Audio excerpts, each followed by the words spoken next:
யார் ஒரு சகோதரனின் குறையை தன்னை விட்டு திருப்பி விடுவானோ அல்லாஹ் அவனுடைய முகத்தை நரகத்திலிருந்து திருப்பி விடுகிறான் என்று.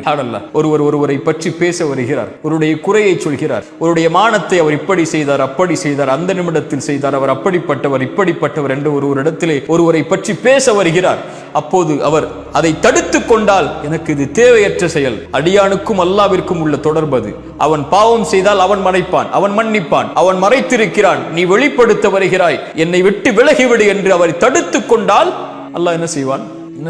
அல்லாஹ் நரகத்தில் இருந்து இவருடைய முகத்தை அல்லாஹ் தடுத்துக் கொள்வான் என்று அல்லாஹ்வுடைய தூதர் ஸல்லல்லாஹு அலைஹி வஸல்லம் சொன்னார். அல்லாஹ் மறைத்திருக்கிறான், நானும் மறைக்கிறேன். நான் என் மானம் வெளிப்படுவதை விரும்ப மாட்டேன்.